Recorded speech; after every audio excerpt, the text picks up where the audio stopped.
yourself, but mainly to others. So I build relationships globally.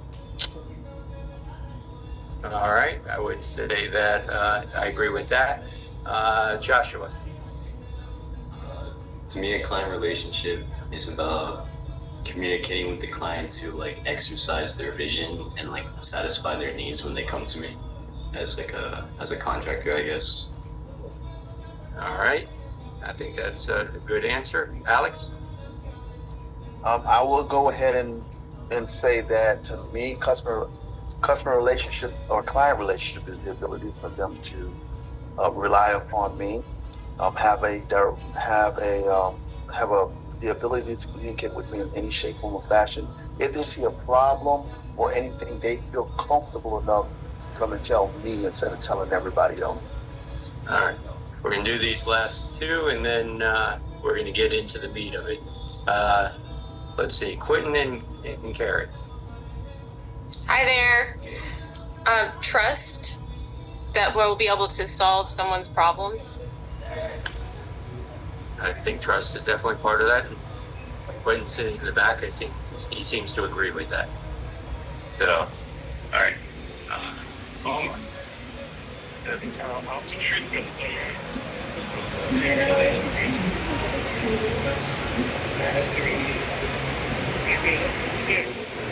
Thank you. Is correct. I would agree with that. All right. The one thing, so let's get into it. Here's a quote I actually like. The more you engage with customers, the clearer things become and the easier it is to determine what you should be doing. The interesting thing about that quote is that back part, determine what you should be doing by engaging with the customers. That means you're not just doing what you do. You know, you're not giving a McDonald's hamburger that it's, you know, everyone who goes there, maybe you get a pickle, maybe you take it off, but it's basically the same thing that everyone gets. We're all in the business where it's slightly different. Every sort of customer you have has a different experience, has different needs, has different desires. So that, I love this quote because it really sort of crystallizes that you don't know what you should be doing until you engage with the customer. Here's what the clients value. Now go ahead and put it in the chat. We're going to do this one in the chat. What do you think is the top clients value the most? What do you think would come on top? And this is from an FMI survey.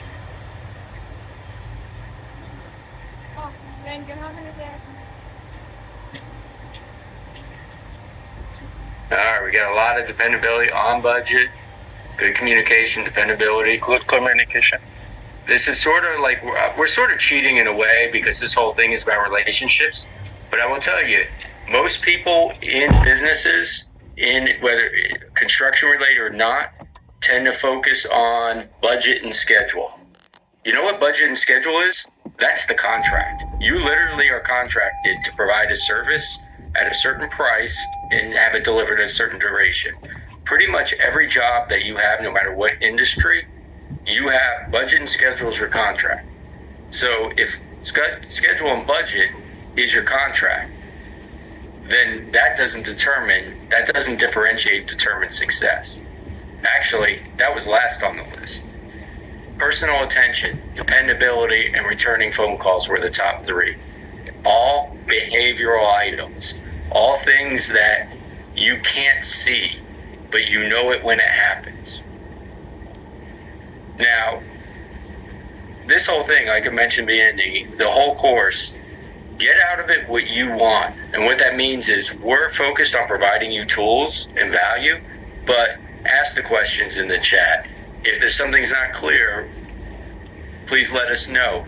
If you want to participate, because what you put into the course is also what you get out of it. And that's the same universal. So this course is really focused on 10 things that we can do to build strong relationships. So I'm a firm believer of, and Stephanie said, you'll be getting this, a copy of this, correct? Yep, she's saying yes. So everyone will get this. So you'll get these 10. So don't worry about feverishly writing down or taking screenshots or anything you want to do. Try to really understand it and absorb it. So let's go down through these 10 things. One, and a lot of these, you're going to go through and you're going to say, Jeff, these are all things that I know. These are things that make sense. The point isn't, most of these things, these 10 items, aren't things that you aren't aware of, but maybe you haven't framed it in the way or prioritized it or used it as a business tool to make your business more successful. And the first one is communicating effectively and consistently. There are some things, and throughout this going to go, some things that really allow it to be timely, efficient, communication, because that's really the priority. The goal is not to create work for you. Do not create a process or procedure that basically bogs you down to make you ineffective for them. Let me go, Paloma. If maybe you misheard, or maybe I misspoke, just to go back, budget and schedule is not the most important. That's your contract. So that's not what actually clients care about. If you're not on time and you're not on budget, then you failed operationally, but you have not set yourself up for success. And the baseline, think about this goes for everyone. If you hire somebody, say, to work on your car or to work on your house or to do something, you expect them to do it when they said they would do it for the price they said to do it. And typically you don't just say, oh, they are the best thing ever, and I'm going to recommend you to everyone I know because they just delivered it on time and within budget, because that is the baseline. The one thing, contact them regularly. There are 3 different ways that you mainly do it. In person or a phone call, lunches, which is also the in person, but a little more dramatic. Email and text. Email and text are good for an introduction, good for initial touch, good for maintenance. It doesn't create a relationship through text. I use text a lot. It is a good communication tool. I remember when text came out, and that was strictly personal. You did business text. People were almost like, oh, how you don't send a text for business. Well, now text is just like almost expected more than email. The frequency varies on the life cycle of the product, and we're going to get into sort of that avenue. The best thing, here's sort of a tip I make, and we're going to get into sort of timing and later on, but use your calendar. Put things in on when to contact people. Use the tools you already have. Anything about number 1, sort of basic, we're focused on communicating and how to communicate.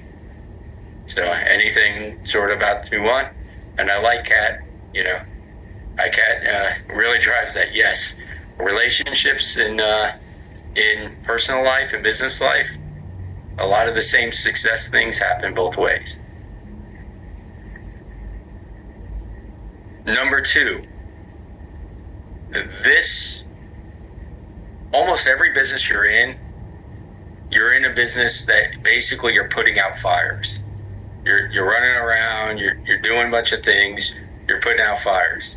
The key is to be positive and helpful. Nobody wants to work with anyone that is negative. Just don't want to do it. How many people want to be around negative people? Be solution oriented. Let me sort of draw a picture for this. Say there was a water leak. It could be your house, could be a business, could be anything. There's a water leak. If everyone just walks up to the water leak and literally points and says, "Hey, look over there. There's a water leak. You see that water? You see that? There's water on the floor. Oh, look, guess what? Hey, Bob, why don't you come over here? See that? There's water on the floor. Hey, Julie, did you know we got a leak over here? There's a leak. Is that helpful?"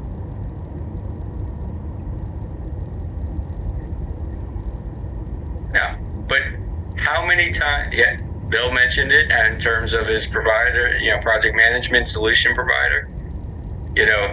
The idea, I can't tell you how many people in their business point out problems and focus on whose fault it is at a certain time.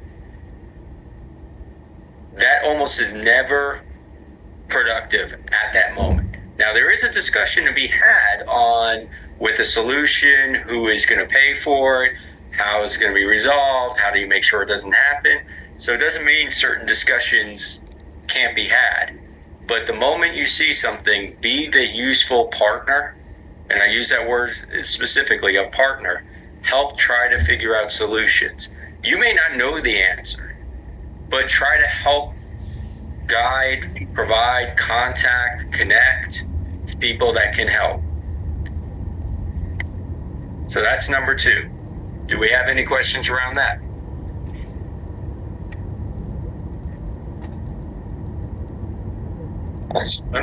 Yeah, I got a question. Yes, Anthony. Basically, you just telling us that we need to be problem solvers. Not problem solvers, because there's a lot of problems you may not have the expertise to do, but yes, be a partner in helping be a problem solver. Okay. There's some things, whether it may be out of your control or out of your expertise, to solve the problem. So I want to be clear, you may not be able to come like, hey, I'm Superman or Superwoman and I've solved this issue and made it all better. But you may be part of the team, the group, may have an idea, may know somebody to call to help out. Be part of the solution. Don't be the person there pointing to the problem and just pointing it out. We all know problems. Does that make it clear? That's clear enough. I'll take clear enough. It doesn't necessarily mean it's clear. It's just clear enough. So, hey, and we got to have a sense of humor in this course. If we're going to spend a couple hours together weekly, we got to laugh, we got to smile, we got to enjoy the company. So, yeah. The first class we had, man, was the greatest we ever had. So I think the first class that we did back when was amazing. Well, I appreciate you coming back. We're competing. Yeah.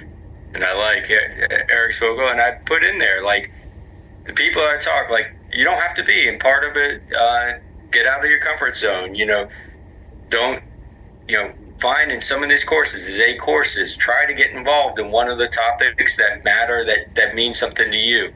That'll help. All right? We all know this is easy to know, but hard to remember. We all think of people, we're all used to dealing with the same thing over and over again. The way I always crystallize this for my group is, every mother thinks her baby's unique. I don't know how many of you are mothers or even fathers out there, and I mean to pick on, point out the mothers, fathers too. But everyone everyone's like, oh, my child is so unique, and that everyone thinks their project, their issue, their item are unique. So treat your client as an individual. Because the bottom line is, all people are not the same, and they don't have the same perception. So don't assume you understand what they're thinking and how they're going. Also, once you get to know, if you can get to know your person beyond who they are, beyond the workplace, so I'm laughing because I'm reading the chat too to keep an eye on there, and I see Stephanie's laughing too. So I think she read the thing of, Sherelle commenting that she has 3 children and all of them are unique. So, but the idea is you connect with the person. If you connect with them on a more personal level, you'll have actually more leeway with the relationship. So find out, do they have interests? Are they a parent? Are they not a parent? Do they went on a vacation, say they couldn't meet next week because they went on a vacation. Your answer shouldn't be, all right, I'll touch base when you get back. Should be, oh, where are you going?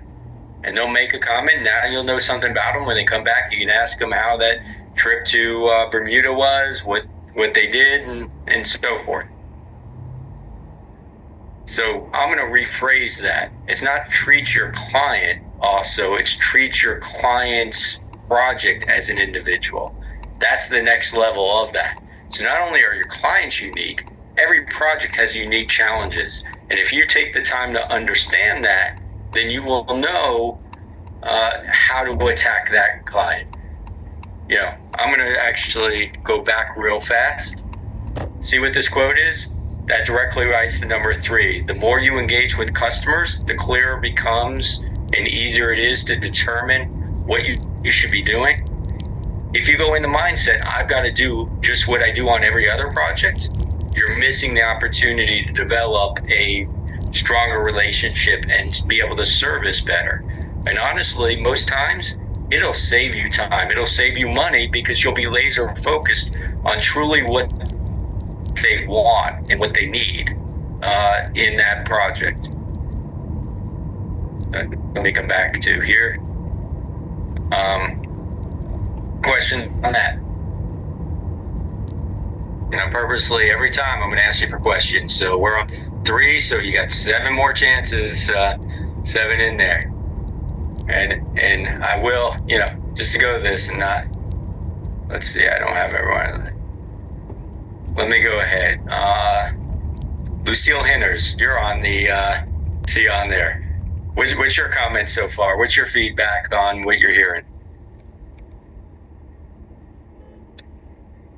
I was hearing about how you have to, really understand your client and treat him as an individual and look for solutions that help them specifically and try to connect with them. So where'd you come from? Are you a business student? I'm an architect. I have my own firm. Okay, you have an architect. What kind of architect do you do? I do multifamily, retail, commercial, and office. Okay. Take multifamily, which, we've got plenty of that in South Florida. So how many multifamily projects have you been involved in? Maybe over 15, probably. Okay. Yeah. Is any of them identical to the other one? Are all 15 the same? No, they're not the same. Each project is different, yeah. So if you take the time at first to understand the client project, it'll make your job easier, wouldn't it? Yes, absolutely. All right. So this is the kind of thing, and it's small businesses. Thank you very much. And I just scrolled through, and I randomly, I'll randomly pick on people. For those who've been through this before, knows that, you never know when you might get called on. So thank you for being a good sport about it. Yeah, sounds good. Thank you for this presentation. All right. So with that, does that make, say the golden rule is yes, treat everyone how you want to be treated, but more importantly, it's try to be really strategic on what you do, really focused on matching up your services to the need of that client. And honestly, if it doesn't match up, there's something that we're not doing in this course, but don't be afraid to walk away from a project or walk away from a client. If your client doesn't project or the client themselves doesn't match up with you in terms of your service, how you can deliver those services and what their expectations are and how they're individually looking at that project, it may not be worth your time. So if you do this, you will understand and you will free up time to focus on the projects that return and the clients that return the most valuable, the most return on your investment, and you will make more money. Explain your process. So often people go in there, roll up the sleeves, just get going. If you explain your process to your client, and sometimes for those who are contracting or not, I'm going to explain for a little bit. So we are a construction manager. Kaufman Lynn has a bunch of businesses underneath us in subcontractors, mechanical, electrical, plumbing, so forth. So that way they do all the work. So our owner is the owner, like we're building a project for Palm Beach State College, the medical dental facility. They're our owner. The concrete or mechanical or electrical subcontractor, we're their owner. So if the mechanical contractor says, okay, here's what I plan on doing, here's my approach, here's how I plan on going through it, then we might be able to say, oh, wait, you can't do that because of this, or this has to adapt, or now I'm going to adapt somebody else. Because more often than not, you're just fitting into a bigger master plan. If the client doesn't understand what you're doing and how you're going to accomplish it, they're going to be disconnected when you hit the issues. Almost every one of your businesses, you know, whether it's the architecture, whether it's contractor, whether it's security, almost every one of those has challenges by it. So if you are communicating throughout the process of what's going on, and you're in lockstep with whoever your client is, whether it's the project manager or an owner, or whether it's the owner directly, they will be more willing to be flexible to achieve the goals. If you're working in a vacuum and they don't know the steps you're taking, they're going to be less flexible. And what happens when they're less flexible? What happens to your business?